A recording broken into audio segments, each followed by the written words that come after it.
Hello बच्चों, कैसे हो आप लोग। मैं हूं प्रवीण, आपका केमिस्ट्री एजुकेटर, और आपका स्वागत करता हूं हमारे इस क्यूट से चैनल में जिसका नाम है CUET मॉक। पढ़ाई कर रहे हो बच्चों? चैप्टर कौन सा कर रहे हैं हम? चैप्टर हमारा चल रहा है बच्चों सॉल्यूशंस। पिछली क्लास में बच्चों हमने डिस्कस किया था relative lowering in vapour pressure. आज हम क्लास स्टार्ट करते हैं और देखते हैं कि आज आपको पढ़ने को क्या मिलेगा। आज बच्चों सॉल्यूशन चैप्टर में लेक्चर नंबर 12 और टॉपिक आपकी स्क्रीन पर आ चुका है।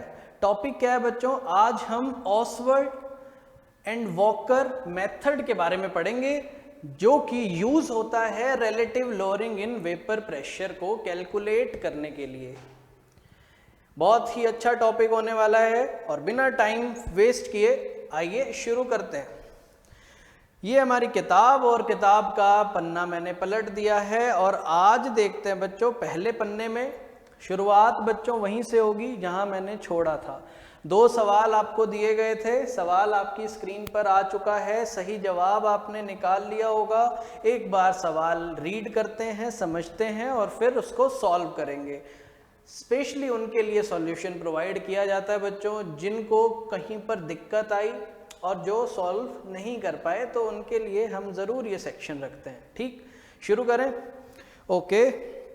तो बच्चों आपको नज़र आ रहा है क्वेश्चन में आपको स्टेटमेंट दी गई थी कि 10% एक्वस यूरिया सॉल्यूशन उसको मिक्स किया गया 10% एक्वस ग्लूकोज सॉल्यूशन के साथ। ठीक, टेम्परेचर दे रखा है, सॉल्यूशन फिर उसके बाद उसको डाइल्यूट कर दिया। डाइल्यूट कैसे करते हो आप?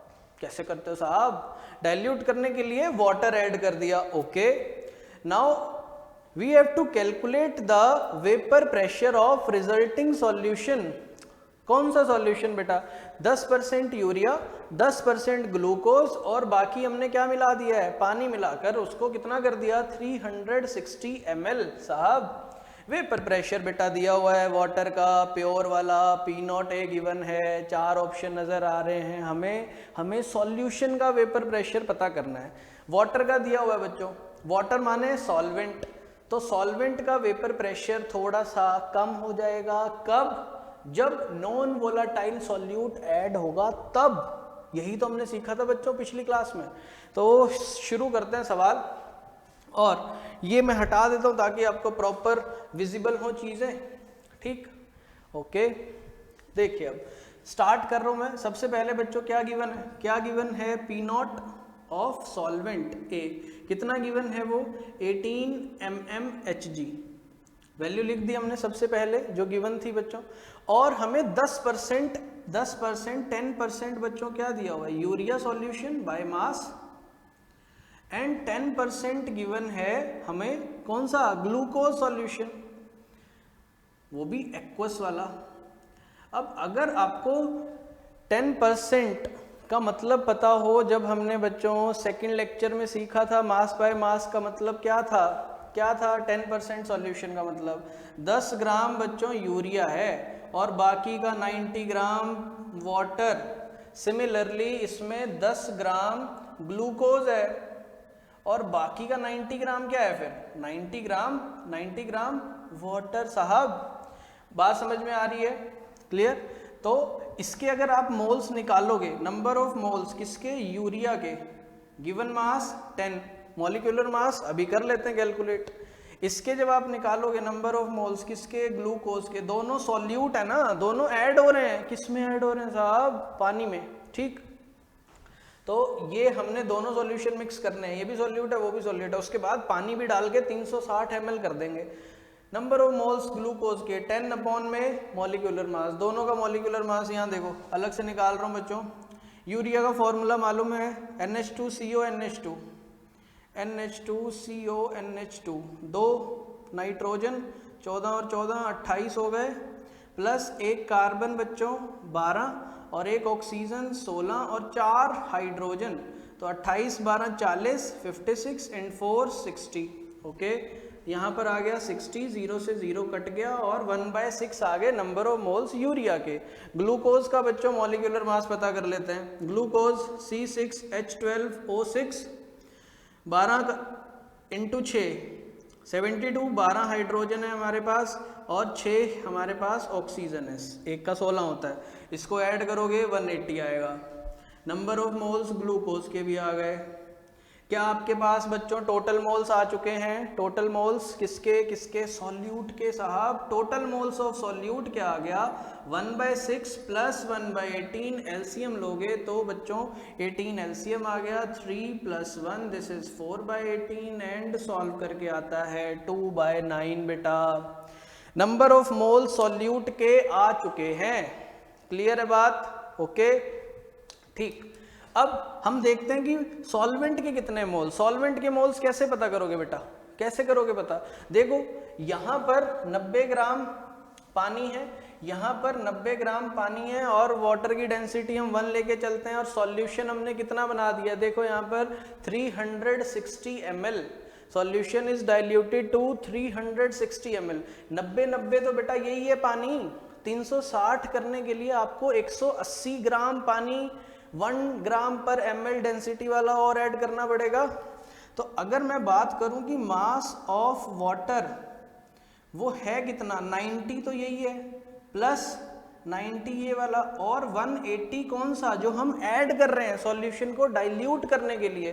सो टोटल जो मास आ गया बेटा वो कितना है? 360 grams. This is the mass of water. तो नंबर ऑफ मोल्स निकाल सकते हो सॉल्वेंट के। कैसे निकालोगे number of moles? Given mass upon में मोलर मास। पानी का मोलर मास सबको पता है। तो यहाँ से ये आ गए 20 मोल्स बेटा। नंबर ऑफ मोल्स सॉल्वेंट के आ गए, नंबर ऑफ मोल्स हमें सॉल्यूट के भी पता लग गए। अब आपको एक चीज़ याद होगी कि हमने ये सीखा था कि P0A minus PT upon P0A is equals to क्या होता था बेटा? Mole fraction of solute. क्या यही एक्सप्रेशन निकाला था पिछले लेक्चर में? याद है? ओके तो इसका यूज करने का वक्त आ गया कि नहीं आ गया है? P0A गिवन है। हम मोल फ्रैक्शन कैलकुलेट कर सकते हैं। हमारे पास नंबर ऑफ मोल्स आ गए हैं। नंबर ऑफ मोल्स आने के बाद आपको ये पता होना चाहिए कि इसको हम कैसे कैलकुलेट करते हैं? NB upon NA plus NB बेटा। अब NB और अपॉन में जो Na प्लस NB है इसको हम ऑलमोस्ट किसके इक्वल ले लेते हैं? Number of moles of solvent. कहाँ 20, कहाँ ये 0.2 समथिंग। क्लियर हो रही है बात? तो इसको लिख सकते हैं कि नहीं? NB/Na सीखा था कि नहीं बेटा? यहाँ पे पुट कर दो। P0A क्या है? वैल्यू डालो P0A की 18, PT मालूम करना है P0A 18, NB क्या है? NB ये है सॉल्यूट 2/9 अपॉन में क्या आएगा? Na क्या आया है? सॉल्वेंट के मोल्स। क्लियर है? 9 आया बेटा नीचे। ये बन गया 18 minus PT upon 18 is equals to ये आ गया है 180 बिकॉज 9 आके मल्टीप्लाई होगा कि नहीं होगा? होगा ना। सो अभी ये 1/90 बन गया। ठीक, और इसको हमने कर दिया बेटा क्रॉस मल्टीप्लाई। देखो जरा अगला स्टेप। 18 माइनस PT किसके इक्वल आ गया बेटा? 18 उधर चला गया ना, 18/90 and this is 1/5। Okay so 18 minus PT is equals to 1 को जब आप डिवाइड करोगे सो दिस विल 0.2 इस तरफ आया बेटा, माइनस हुआ इज इक्वल्स टू PT और 18 में से अगर 0.2 माइनस करो तो आंसर आता है 17.8 mmHg। कौन से ऑप्शन में नजर आ रहा बेटा? Option number B. This is the correct answer. जिसने किया है उसे पता है कि हलवा सवाल था, धुआं धुआं कर दिया होगा। बिल्कुल धुआं उड़ा देंगे, ऐसे पढ़ेंगे केमिस्ट्री, आसान बना देंगे। सवाल समझ में आ गया बेटा? नोट डाउन कर लिया सभी ने? जो नहीं सॉल्व कर पाए थे रब करने लगा हूं मैं। ये सवाल मैं रब कर देता हूँ बेटा। फिर अब हम करेंगे इसके बाद वाली जो आपको प्रैक्टिस प्रॉब्लम दी गई थी, अब उसका जिक्र होगा। ठीक, तो पढ़ाई हम करते रहते हैं और मुझे ये मालूम है कि आप लोग जो जुड़े हो, जो बॉन्ड बन गया है हमारा, ऐसे ही वो बना रहेगा। बस पढ़ाई करते रहो बेटा और ज़िंदगी में हमेशा माँ बाप का कहना माना करो, कहना माना करो माँ बाप का, क्योंकि उन्होंने जो भी हमारे लिए सहा है उसके लिए अगर आपको बेटा पे बैक करना है तो आपको कुछ करके दिखाना होगा ज़िंदगी में।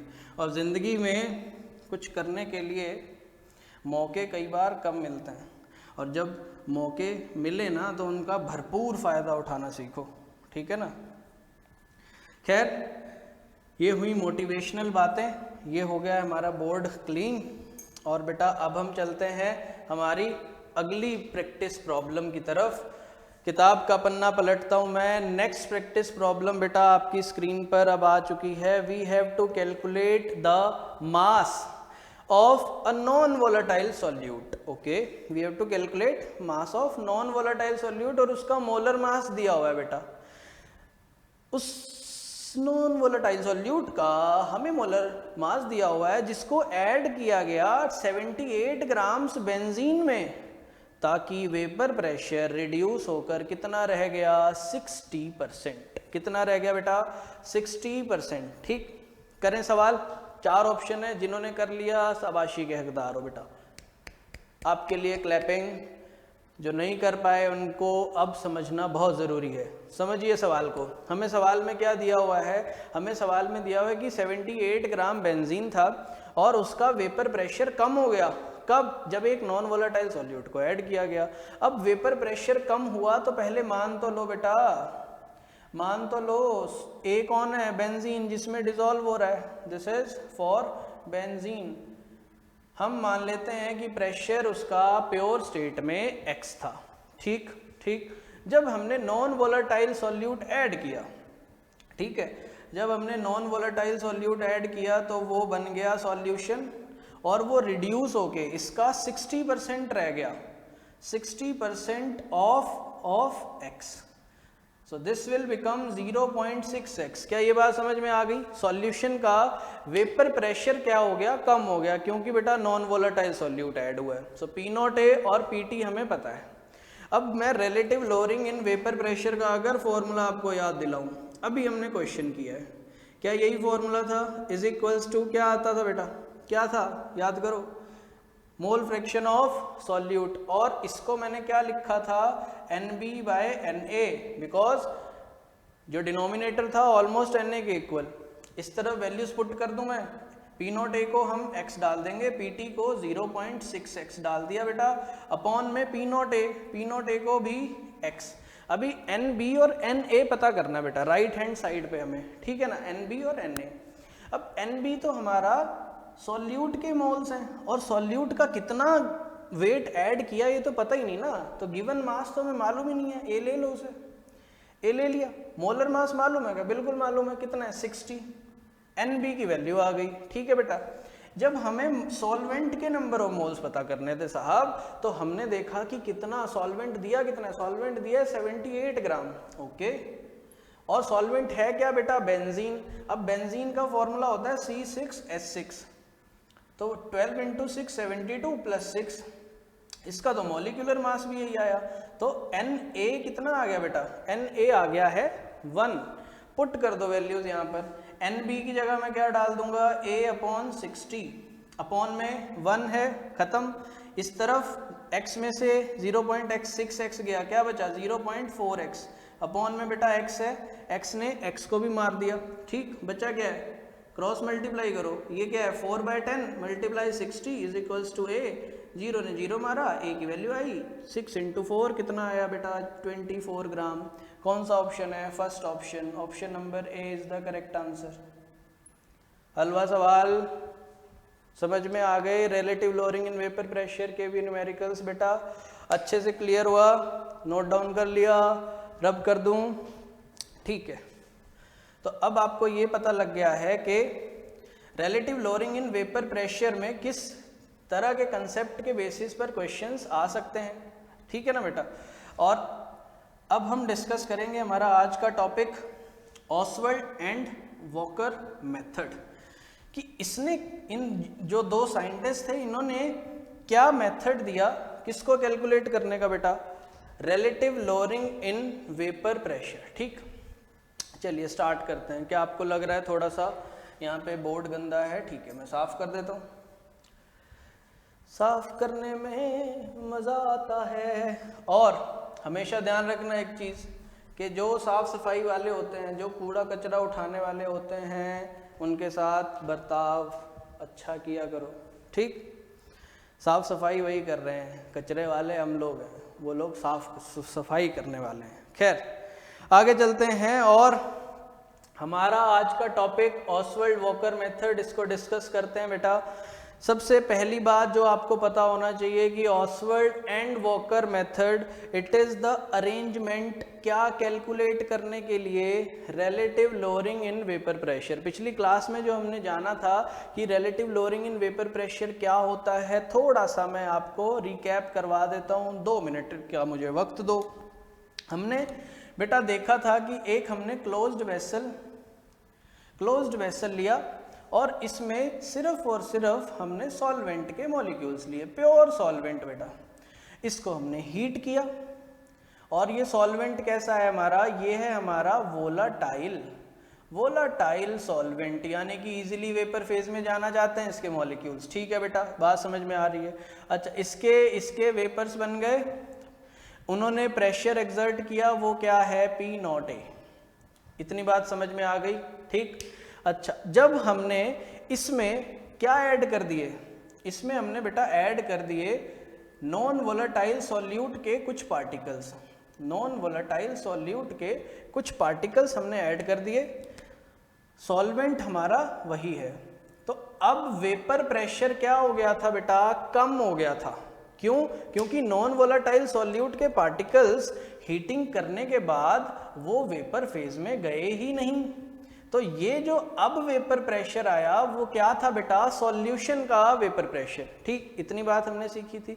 हम जानते हैं कि Pt इससे कम है, तो हम P0A में से Pt को माइनस कर सकते हैं क्योंकि प्योर स्टेट वाला ज़्यादा था सॉल्वेंट का। ठीक, this is lowering in vapour pressure. And upon में जब हम इसके रिस्पेक्ट में पता करते हैं, P0A के रिस्पेक्ट में जब हम पता करेंगे, अब हम पता कर रहे हैं relative lowering in vapour pressure. ठीक, बता दिया 2 मिनट में। अब इसको कैलकुलेट करने के लिए हम ये डिस्कस करेंगे मेथड। ठीक, ओके, तो देखते हैं जरा कि इसमें होता क्या है। इस मेथड में बेटा आपको लाइन नजर आ रही है? अच्छे से पढ़ना इस मेथड को, बहुत अच्छा टॉपिक है। पेन पेपर लेकर बैठे हो? ठीक है, नोट जरूर बनाने हैं। इस मेथड में ड्राई एयर को पास किया जाता है सक्सेसिवली। किस किस के थ्रू? सबसे पहले आया सॉल्यूशन बेटा, फिर solvent and then a reagent. इन 3 चीजों में से बारी बारी पास किया जाएगा ड्राई एयर को। ठीक, किस किस में? Solution, solvent and reagent. Reagent कैसा होना चाहिए बेटा? जो एब्जॉर्ब कर सके सॉल्वेंट के वेपर्स को एब्जॉर्ब कर सके, वो वाला रिएजेंट लेंगे बेटा। ठीक, जनरली बात हुई है कि सॉल्वेंट जो है वो पानी होता है और रिएजेंट कौन सा लिया जाता है बेटा? Anhydrous calcium chloride. ठीक, 2 चीजें आपको याद में रखनी है, सॉल्वेंट जनरली वाटर, एंड जो रिएजेंट लिया जाएगा, क्योंकि रिएजेंट के पास प्रॉपर्टी क्या होनी चाहिए साहब? वो सॉल्वेंट के वेपर्स को एब्जॉर्ब करने वाला होना चाहिए। ठीक है ना? तो हम कौन सा ले रहे हैं reagent? Anhydrous calcium chloride. Clear हो गई बात? क्लियर? आगे चलें। ऑसवर्ल्ड वॉकर मेथड में क्या होने वाला है? ड्राई एयर पास होगी, किस में से? सॉल्यूशन में से पास होगी, सॉल्वेंट में से पास होगी, और उसके बाद रिएजेंट में से पास होगी साहब। चलो देखो बेटा, बहुत ही interesting topic, Ostwald Walker apparatus. Diagram मैं बनाने लगा हूं, ध्यान से देखना डायग्राम को भी। इस तरह बना देता हूं डायग्राम। ठीक, यहां से हम शुरू करते हैं डायग्राम बनाना। ये मान लो एक आउटलेट है जिसमें से ड्राई एयर बेटा आएगी। ठीक, यहां से इसको मोड़ा, उसके बाद आगे, एंड देन इस तरफ 3 बल्ब्स हैं, 3 बल्ब्स। इन बल्ब्स का क्या काम है? जल्दी पता लगेगा बेटा आपको। ये हैं हमारे 3 बल्ब्स। ठीक, उसके बाद बेटा इस तरफ को हमने इस आउटलेट को घुमा दिया, ओके। फिर ये आया इस तरफ बेटा। अब इस तरफ आने के बाद कुछ देर हवा सीधा चलेगी और फिर दोबारा से इसी मैनर में आएगी बेटा, ये आएगा। फिर से 3 bulbs, okay, and then this comes, और इधर से इसको बंद भी तो करना है साहब, गैस जो एयर है बाहर नहीं निकल जाएगी, ठीक है। इसको कर दिया है बंद बेटा। अब इधर से फिर घुमाओ, इसको घुमा दिया साहब, ठीक है। फिर थोड़ी देर सीधे चले, फिर मुड़े, फिर इधर, फिर इधर, फिर इधर, फिर इधर, फिर इधर, फिर इधर, फिर इधर। हाँ वाह, क्या मस्त अपरेटस बना है बेटा। लाइक तो बनता है, खैर लाइक से ज़्यादा ज़रूरी होता है बेटा शेयर, अच्छी चीज़ें शेयर किया करो। अब ये है हमारा जो पूरा अपरेटस है। अब इसमें क्या क्या सिस्टम है ये आपको मैंने बताया है। 3 बल्ब्स ये हैं, 3 बल्ब्स ये हैं और एक इन्वर्टेड यू ट्यूब है, ठीक ठीक, ओके। अब देख लेते हैं ज़रा कि इनमें रखा क्या क्या जाएगा बेटा। सबसे पहले the first 3 bulbs they will contain a weighed amount of solution बेटा। इसमें क्या मौजूद होने वाला बेटा, सॉल्यूशन। किसमें, पहले 3 बल्ब्स में सॉल्यूशन प्रेजेंट होगा, ओके। सॉल्यूशन को हम पिंक कलर से डिनोट कर देते हैं। This is the solution. पहले 3 बल्ब्स में क्या मौजूद है बेटा, सॉल्यूशन, ठीक है, okay. Next point read out करो बेटा स्क्रीन पे, देखो। The next 3 bulbs contains weighed amount of pure solvent। पहले वाले में सॉल्यूशन था, दूसरे में प्योर सॉल्वेंट। समझ में आ रही है बात। पहले वाले में ये वाला मिक्सचर डाला है, अब हम प्योर सॉल्वेंट डाल रहे हैं, ओके। प्योर सॉल्वेंट को हम ब्लू से कर देते हैं। This is the pure solvent. इन 3 बल्ब्स में क्या मौजूद है, प्योर सॉल्वेंट, ठीक, ओके। अगला पॉइंट रीड आउट करते हैं बेटा। नेक्स्ट पॉइंट देखो स्क्रीन पे, a weighed amount of anhydrous calcium chloride, उसको लिया गया यू ट्यूब में। यू ट्यूब पर तो आप देख ही रहे हो वीडियो, यू ट्यूब वो नहीं, ये वाला यू ट्यूब। इसमें क्या लिया गया है, इसमें कैल्शियम क्लोराइड लिया गया बेटा। कैल्शियम क्लोराइड के हमने पार्टिकल्स ले लिए, जिसमें क्या मौजूद है, एनहाइड्रस CaCl2, ठीक। इन 3 चीज़ों का जिक्र पता लग गया बेटा। पहले 3 बल्ब्स में सॉल्यूशन, अगले 3 बल्ब्स में सॉल्वेंट, उसके बाद एनहाइड्रस कैल्शियम क्लोराइड जो कि रिएजेंट था। रिएजेंट का क्या काम था साहब, एब्जॉर्ब करना वाटर के वेपर्स को, सॉल्वेंट के वेपर्स को एब्जॉर्ब करेगा ये। अभी कंडीशन ये है इस अपरेटस में कि सभी बल्ब्स को सेम टेम्परेचर पर रखा जाए। ऐसा ना हो कि इधर वाले 3 बल्ब्स का टेम्परेचर ज़्यादा है, इधर वालों का कम है। अपरेटस में जो बल्ब्स हैं उनका टेम्परेचर बेटा कैसा होना चाहिए, सेम होना चाहिए साहब, सेम होना चाहिए, ठीक, ओके। ये भी बात जान ली हमने। उसके बाद वाली बात भी इंपॉर्टेंट है, air must be bubbled gradually to ensure that it gets saturated with the vapours in each bulb. अभी आपको पता है कि एक पर्टिकुलर टेम्परेचर पर आपने इसको भी सेट कर दिया, इसको भी सेट कर दिया। जब आप टेम्परेचर कुछ देते हो, वेपर्स बनते हैं कि नहीं बनते हैं, मालूम है। तो यहाँ भी वेपर्स होंगे सॉल्यूशन के, यहाँ वेपर्स होंगे बेटा प्योर सॉल्वेंट के, है ना। अभी आपको क्या ध्यान रखना है कि जब एयर कहाँ से आ रही है, ये आउटलेट से, यहाँ से आ रही है बेटा, लिख दूँ ड्राई एयर। अभी ड्राई एयर जहाँ से आनी है उस एयर को ग्रेजुअली पास किया जाए ताकि उसे वक्त मिले, थोड़ा सा सैचुरेशन हो, ठीक है ना, उसे वक्त तो मिले वहां के वेपर्स को एब्जॉर्ब करने का, ताकि वो सैचुरेटेड हो, उनके साथ घुले मिले, थोड़ी देर चाय नाश्ता करे, फिर निकल ले आगे, ठीक है कि नहीं। तो ये सब कुछ हमने जान लिया अपरेटस के बारे में कि होने क्या क्या वाला बेटा। ड्राई एयर आएगी, सॉल्यूशन में से जाएगी, फिर सॉल्वेंट में से जाएगी, फिर एनहाइड्रस कैल्शियम क्लोराइड में से आएगी। अब काम कैसे होगा, कैसे हम relative lowering in vapour pressure पता करेंगे, बिकॉज अल्टीमेटली मैं इसको इसको हम कर देते हैं इस बॉक्स में बंद, क्योंकि हमें तो भैया ये पता करना है relative lowering in vapour pressure. देखिए अब इसकी वर्किंग कैसे होगी। सबसे पहला पॉइंट बेटा आ चुका है स्क्रीन पर, बहुत इंपॉर्टेंट होने वाली हैं चीजें धीरे धीरे और क्लाइमेक्स आ रहा है।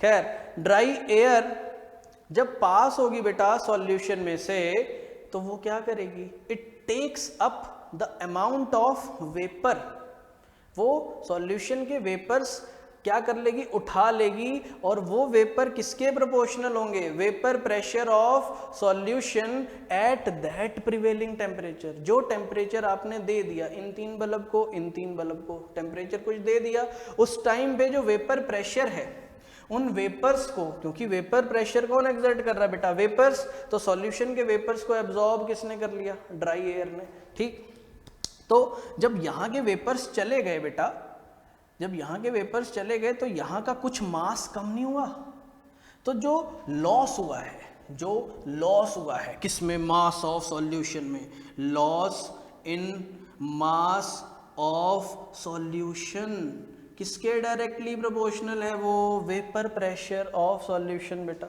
जितने वेपर्स थे उन्हीं को तो एब्जॉर्ब कर लिया। बात समझ में आ रही है। तो आप देख सकते हो स्क्रीन पे कि loss in mass of solution will be directly proportional to vapour pressure of solution. जो मैंने वहां लिखा है loss in mass of solution is directly proportional to PT. Clear, आसान थी चीज। ओके, आगे देखते हैं नेक्स्ट पॉइंट। अब मॉइस्ट एयर पहली बार सॉल्यूशन में से पास हो चुकी है, अब वो पास होगी बेटा किसमें से, it will pass through solvent जो हमारा वाटर है जनरली। अब वो यहाँ से तो ये एयर, यहाँ से ये एयर आई आई आई आई आई आई यहाँ के वेपर्स को इकट्ठा किया, एब्जॉर्ब किया और निकल ली। अब कहाँ आ रही है, अब कहाँ जाएगी, अब जाएगी बेटा सॉल्वेंट में। अब सॉल्वेंट में जब जाएगी तो फिर से it takes up further the amount of vapours जो किसके प्रोपोर्शनल होंगे, स्क्रीन पे ध्यान रखो, difference in vapour pressure of pure solvent and solution. Because फर्ज करो कि इसका जो वेपर प्रेशर था वो 50 थी, उसकी वैल्यू प्योर सॉल्वेंट में 60 थी, तो 50 तो वो एब्जॉर्ब कर चुका है, बाकी के 10 अब एब्जॉर्ब कर लेगा। बात समझ में आ रही है। तो यहाँ पर जो सॉल्वेंट का मास होगा, loss in mass of solvent बेटा, वो डायरेक्टली प्रोपोर्शनल किसके होगा, P naught A minus P T. जितना डिफरेंस है, क्योंकि इसका वेपर प्रेशर बेटा ज्यादा था, यहां पर हमने सीखा था कि नहीं सीखा था, P naught a pure state वाला वो ज्यादा था, क्योंकि हमने नॉन वोलेटाइल सॉल्यूट ऐड किया था बेटा। क्लियर है। ओके, तो इसको भी आप जरा स्क्रीन पर देख लो, आ चुका है loss in mass of solvent. क्या होगा वो, it is directly proportional to vapour pressure of pure solvent minus vapour pressure of solution, so P naught A minus P T. Okay, अब अगर मैं आपको कहूं कि क्या कहूं कि इनको अगर मैं ऐड कर दूं, बढ़िया लग रही है इक्वेशंस, इनको बेटा अगर ऐड कर दें, जरा ऐड करते हैं इनको, देखो loss in mass of solution plus loss in mass of solvent. अब ये डायरेक्टली प्रोपोर्शनल किसके आना चाहिए, मास ऑफ सॉल्यूशन में पीटी लिख दो, प्लस सॉल्वेंट का P naught A minus PT लिख दो। क्या ये कट गया बेटा, सही है। तो ये डायरेक्टली प्रोपोर्शनल आ रहा है जो टोटल मास का लॉस हुआ है, क्योंकि हमने इसमें क्या रखा था, इसमें हमने सॉल्यूशन रखा था, वेट अमाउंट ऑफ सॉल्यूशन, पहले से वेट किया हुआ था, उसमें से कुछ मास कम हुआ, इसमें भी हमने वेट करके सॉल्वेंट रखा था, कुछ मास कम हुआ इसमें। तो हमने क्या देखा कि इन दोनों में जितना मास कम हो रहा है वो डायरेक्टली प्रोपोर्शनल बेटा किसके है, पी नॉट ए के। This is vapour pressure of pure solvent बेटा। बात समझ में आ गई। ओके, आगे चलते हैं। अब एयर सॉल्वेंट में से भी आगे निकल पड़ी, यहाँ पर उसने जितना इसका वेपर प्रेशर ज़्यादा था वो सब एक्वायर किया और निकल पड़ी। अब इसको जाना है कहाँ पर, इस U ट्यूब में साहब। अब इस U ट्यूब में जब वो जाएगी तो उसको किसमें से पास होना है बेटा, CaCl2 एनहाइड्रस कैल्शियम क्लोराइड। ठीक है, ठीक है, ओके। अब CaCl2 ट्यूब्स जो हैं इनको हम वेट करते हैं बिल्कुल एक्सपेरिमेंट के एंड में, क्योंकि आपको ये मालूम होना चाहिए बेटा कि इसमें भी जो कैल्शियम क्लोराइड जो रिएजेंट प्रेजेंट है उसको भी हमने वेट करके ही डाला है। ऐसा नहीं है कि बस जितना मर्जी डाल दिया, पता है हमें कितना है वो, और इसको हम लास्ट में वेट करेंगे क्योंकि इसका काम क्या था, ये क्या करेगा, अभी एब्जॉर्ब करेगा, वेपर प्रेशर को इसने एब्जॉर्ब कर लेना है सारा। ठीक है ना, तो ये जो गैस इसमें से आएगी उसके बाद हम क्या करने वाले हैं, इसको वेट करेंगे। और आप देख सकते हो बेटा आपकी स्क्रीन पर कि जितना भी गेन होगा मास में वो किसके इक्वल होगा, जितना इधर टोटल मास में लॉस हुआ है उतना होना भी तो चाहिए साहब, जितना इधर से लॉस हुआ उतना इधर गेन होना चाहिए।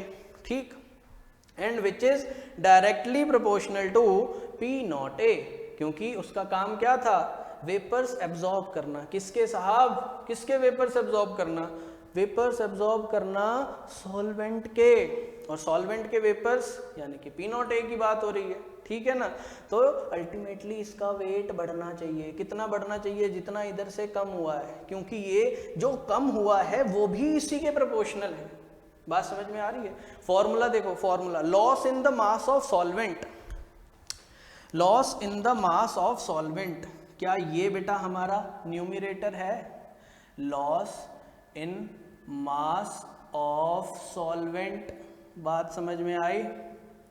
अपॉन में क्या है, P0A यानी कि जितना इसका मास बढ़ गया, क्योंकि इसका काम क्या था, CaCl2 का काम था साहब सॉल्यूशन के सॉल्वेंट के वेपर्स को एब्जॉर्ब करना, तो this is gain in mass of CaCl2।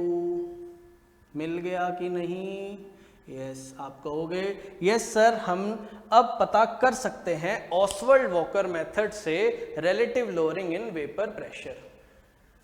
समझ में आया ना बेटा, अच्छी थी चीज़, अच्छी थी, पेज बदला जाए बुक का और न्यूमेरिकल भी तो सॉल्व किया जाए साहब, क्योंकि मैंने आपको बहुत बार ये चीज़ बताई है बेटा, क्या कि हम जो भी सीखते हैं अप्लाई करना बहुत ज़रूरी होता है बेटा। सवाल पढ़ते हैं और उसके बाद फिर सॉल्व करेंगे। सवाल है कि in Ostwald and Walker method loss in weight of solution वो है 8 यूनिट। ठीक है, आपको ये दिया हुआ है loss in weight of solution, okay, and loss in weight of solvent it is 4 unit, okay. Second चीज भी दी हुई है बेटा, सब चीजें अभी इसी में से आएंगी, अच्छे से सीख लिया ना। तो loss in weight of solution भी दिया हुआ है, loss in weight of solvent भी दिया हुआ है। हमें मोल फ्रैक्शन पता करनी है साहब, किसकी, सॉल्यूट की भी और सॉल्वेंट की भी, यानी कि आपको काई ए भी निकालना है, काई बी भी निकालना है। ठीक है, शुरू करें। ठीक है, शुरू करते हैं। अब इस मेथड में हमने सीखा क्या है, हमने इस मेथड में एक चीज़ बहुत इंपॉर्टेंट सीखी है कि जितना सॉल्यूशन के मास में लॉस हो, loss in mass of solution plus जितना सॉल्वेंट में लॉस हो, loss in mass of solvent, वो बेटा डायरेक्टली प्रोपोर्शनल किसके होता है, वो डायरेक्टली प्रोपोर्शनल होता है P0A के। ठीक, ये बात समझ में आ रही है, ये हटा देता हूँ मैं, साफ नजर आएगा। सो ये है आपके पास इसके प्रोपोर्शनल। ठीक, अब सॉल्यूशन में देखो ना, सवाल में पढ़ो कितना हो रहा है, सॉल्यूशन में 8 यूनिट हो रहा है और सॉल्वेंट में 4 यूनिट हो रहा है, तो 8 + 4 डायरेक्टली प्रोपोर्शनल टू P0A, यानी कि 12 डायरेक्टली प्रोपोर्शनल टू P0A। क्या ये बात समझ में आ रही है बेटा, आ रही है, ओके। तो ये चीज आ गई आपके पास। उसके बाद आप देखो कि आपको क्या चाहिए, loss in mass of solvent, क्योंकि न्यूमरेटर में आपको यही चाहिए, तभी तो पता लगेगा साहब, क्योंकि आपको फिर मैं बात याद दिलानी ही पड़ेगी, कहीं आप भूल तो नहीं गए। ये किसके इक्वल होता था बेटा, काई बी के इक्वल, एंड काई बी क्या रिप्रेजेंट करता है, this is mole fraction of solute साहब। ठीक है बेटा, तो मोल फ्रैक्शन ऑफ सॉल्यूट पता लग सकती है ना। अगर मैं ये फ्रैक्शन पता कर लूं, मुझे loss in mass of solvent पता है कितना है, 4 है। ओके, मुझे पी नॉट ए आएगा यहाँ पर, sorry this is P naught ए, इसको हम ठीक कर देते हैं, ये है हमारा पी नॉट ए।